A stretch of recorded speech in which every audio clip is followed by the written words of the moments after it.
Hey guys, how you doing? Uncle Bob here, once again with another video, and this is another episode of Uncle Bob's Horror Hangouts with Uncle Bob, and this is episode 9 of the Horror Hangouts with Uncle Bob, and in episode 9 we're going to be doing the last 2 Saw films in the franchise, and we're going to be jumping on to, hold on a minute, we've done those, the last 2 Saw films and doing the Jaws films. Right, so let's jump on and go straight away. Right, so now we're going to Spiral, which is the next instalment in the Saw franchise, but called Spiral. And it's basically from the Book of Saw, so it's basically a new sort of a you gets one of those Star Wars films where it's sort of like spin-off. This is like sort of a spin-off to Saw, so it's called Spiral. So it's very related, and it's got a lot of deaths that are Saw related. So basically, there's this criminal.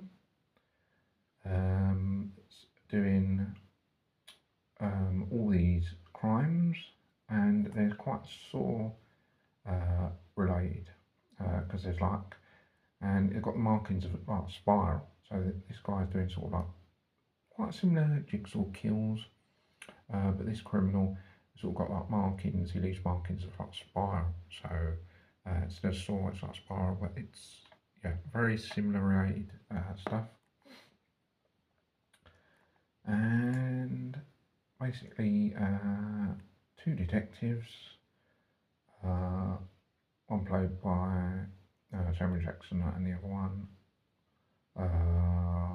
Samuel Jackson is the police chief or whatever. And then you've got Chris Rock, who is the detective, and he's got some other guy working with him, and they're trying to solve these crimes that are sort of jigsaw related, and leaving these spiral markings, and they're sort of all jigsaw related crimes where people are ending up in sort of like similar predicaments where they're trying to make choices and sacrifice and get them out themselves of that. And they're investigating these murders of sort of very related to that, and they think it's on a sort of similar lines to that. But then the detective and police chief Samuel Jackson find themselves getting trapped in the game, and then they're sort of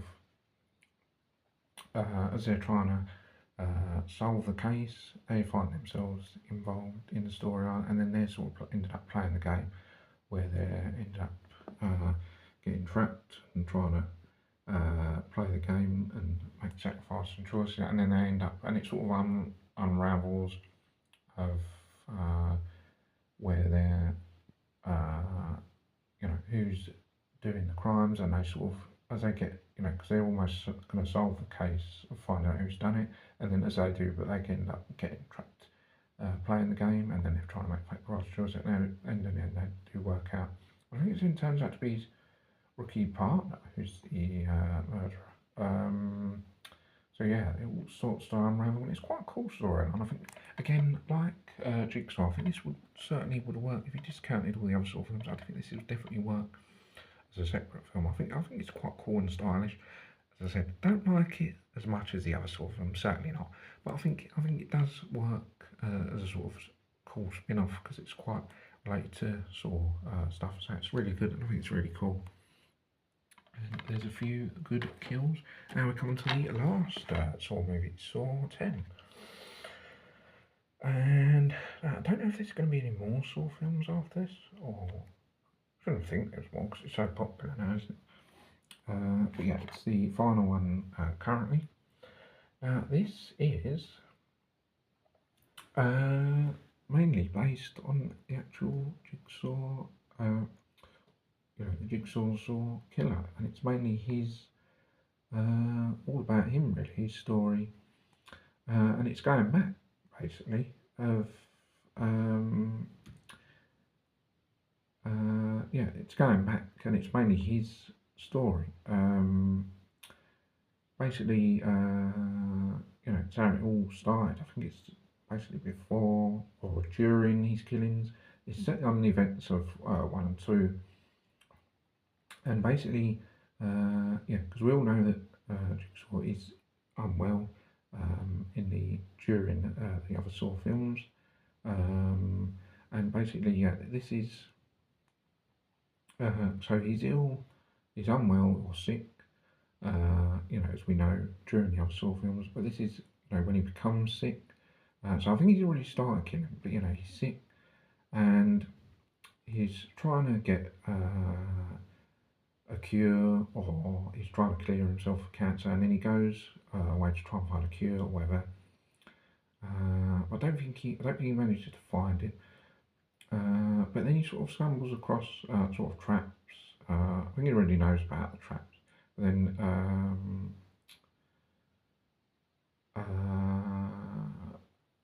then he stumbles across this sort of place where there's loads of traps, and then he just sort of carries on. After failing to get a cure for his cancer, he just carries on basically traps, and it's always, so he goes back, and then obviously because it is going back, and then obviously all the events after this would have happened, but this decides to go back. It's more about his story, seeing Harry's coping with being ill and just trying to find a cure, and sort of it's quite boring in a sense. I mean, it's quite interesting knowing obviously about Jigsaw killing his knowing about the main character and his story, but it's quite boring in the sense there's not much kills going on. It starts to get more interesting as it goes on. It's all quite boring. It's about an hour and 45 minutes or so. It does drag on a little while. It's sort of a bit boring because it just drags, and there's not really much killing going on, but it's quite interesting as it picks up, because you know more about the story, why he was doing killings in the first place, and sort of just knowing about the character and his story. And it just carries on.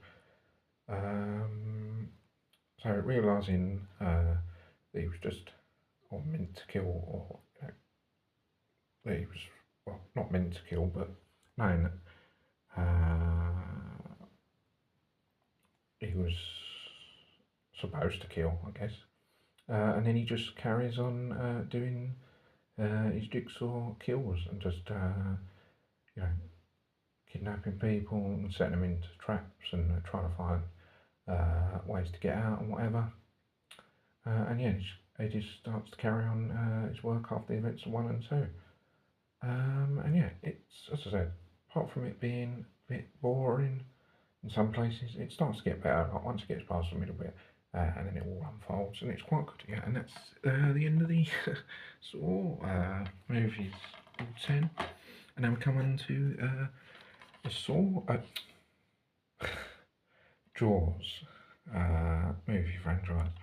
Now, obviously, the first one was was it 78? Was it? Please correct me if I'm wrong. I thought it was 78, 79, 78, something like that. Many moons ago. And I remember seeing this many times when I was younger. And I always remember it just being one of those type of films where, just always enjoyed seeing. And always used to find it really cool and fun. And the first one is just, you can just fairly say it's probably maybe the best Jaws film, probably maybe one of the best old horror films there is.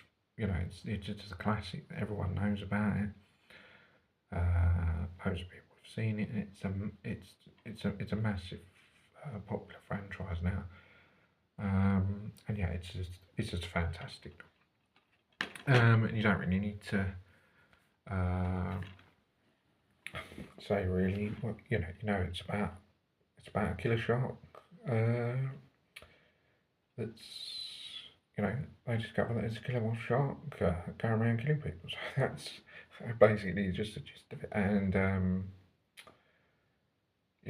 Yeah, and sort of the main cast of Roy, Robert, and Richard all get together and they're trying to hunt a shark down.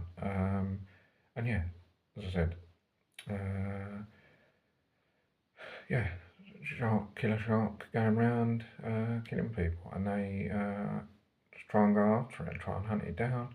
And there's all cool kills, and it's just really great all the way through. Great acting. Uh, Probably would say these special effects probably were alright, actually alright at the time. Now maybe a bit dated, but actually, to be honest, at the time, I think, I mean, to me, I thought the shark looked alright actually. I know people say that it didn't look like a real shark, but actually, the first one, I mean, I don't think they could have made it look any more realistic. I mean, they didn't have much. They had special effects back then, but not like, now that it is now. But I think it's too ridiculous now. It doesn't look like real life. I think back then it looked like sort of more realistic in a way, rather than that sort of looks all like computer generated. And I actually think back then it was more sort of realistic. I actually thought it looked quite. Anyway, I thought it looked alright. Anyway, so yeah, I thought it looks alright. Yeah, there's just not a bad word to say about Jaws. To be honest, it's just a classic. Seen it loads of times, and it's just brilliant all the way through. Really, it's just great. Uh, yeah, brilliant. Now the second one, now I think Jaws 2 is a fantastic sequel, and after the events of the first one, when they managed to kill the shark, there's another shark, and obviously the character of Roy Snyder, his storyline is with him being in it, and yeah, he's just carrying on living his life, and he thinks after the events that it's not gonna Jaws will be killed, and that's the end of it. But little does he know that there's another shark about to surface, but he's not. There's a kill or a couple of kills that go on, and I don't think at the beginning he's too sure, 100% sure that it's shark kills. So he has a suspicion it's sort of like shark attack, but he's not 100% sure. Then he actually finds out there's some evidence photograph. He finds out there's like a shark tooth or something. Yeah. Then he tries to go and convince the sort of the board, or so to speak, about because the board has to say we can open the beach, whether it's safe to open the beach if there's no possible threat of a shark attack. And yeah, he goes to try and convince the board not to open the beach because it says it's got evidence it is a shark. But they open the beach, but he's convinced it is a shark. They think he's all just crazy and don't think that it could be a shark. But little does they know he's actually telling the truth. And yeah, he's 100% sure it's a shark attack, but they just think he's crazy, don't believe him. But he starts out on saying that there is a shark, and yeah, he eventually he's convinced. He looks like he's going paranoid, but he knows he's right.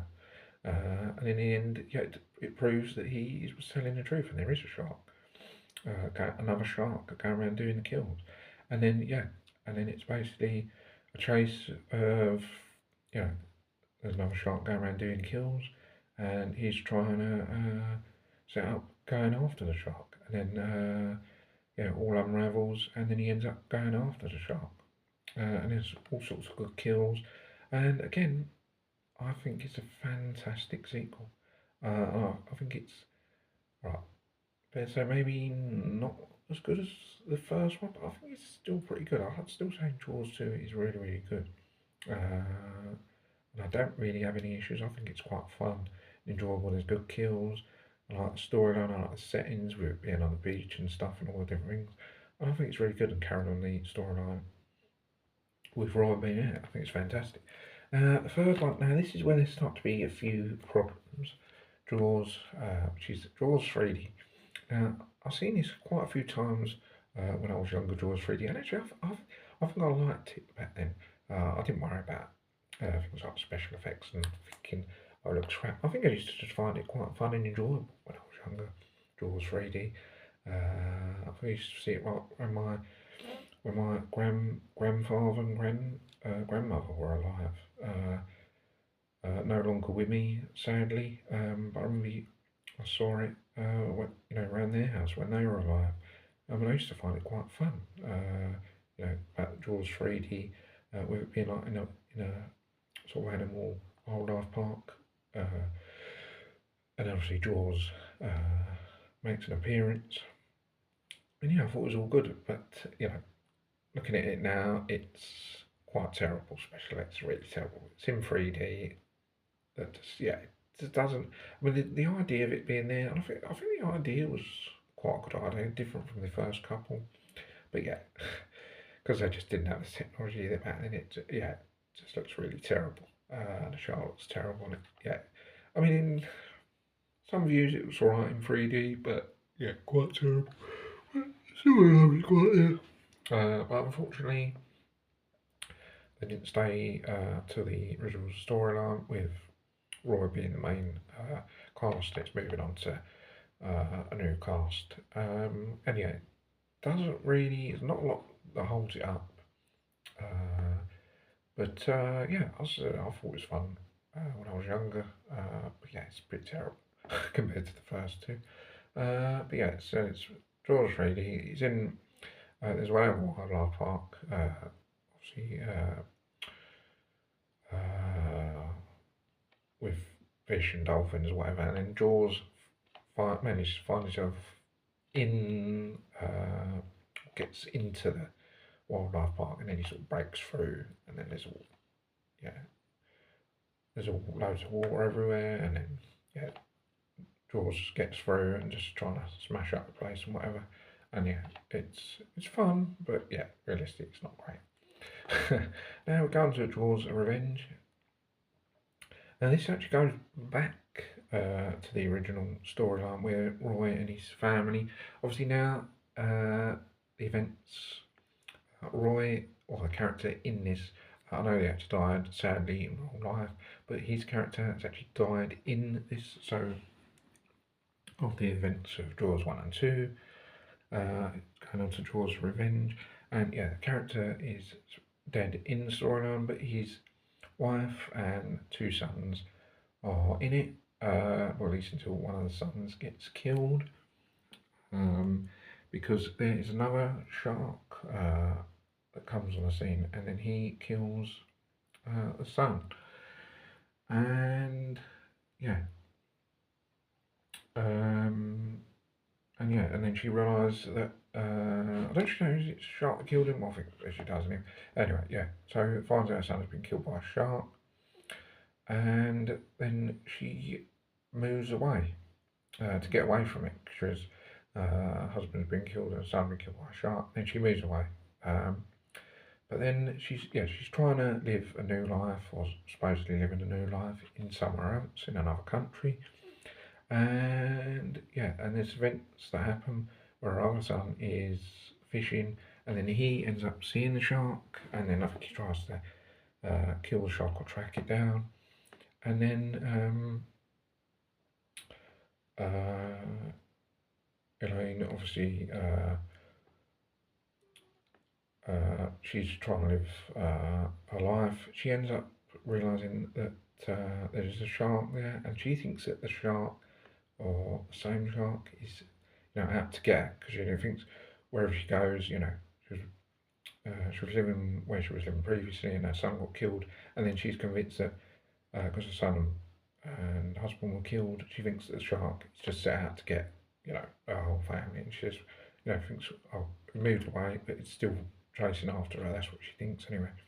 And yeah, and then it ends up just going after the other son, and then it starts going after her, or she thinks it just set out to go after her, and then it attacks, and then yeah, and then she and son and a few others just try and hunt it down and kill it, and then it just all unfolds. And yeah, it's fair to say that Jaws: Revenge is a bit flat. It's certainly not as good as 1 and 2. It may be better than 3, but yeah, I don't think there's much going for it.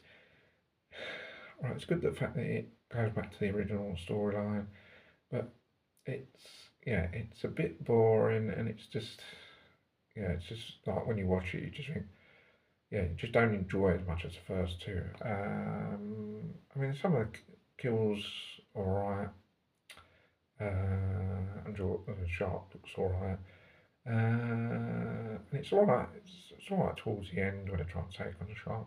But yeah, it just doesn't give you any sort of feel to it or uplift. It's just quite a bit flat and a bit boring in some places. But yeah, there's bits of it that's alright. But yeah, that's it, guys. So we got through all that.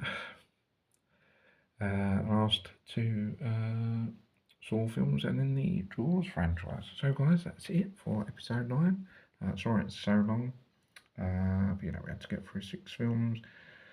And guys, yeah, so guys, hope you can enjoy this episode 9. Thanks for watching. I hope you guys enjoy it. Don't forget to subscribe to the channel if you haven't already. And I'll see you guys in episode 10. I'll ring it's Uncle Bob. Take care, and I hope you're having a good Halloween. And I'll see you in the next video. Take care, bye for now. See you soon.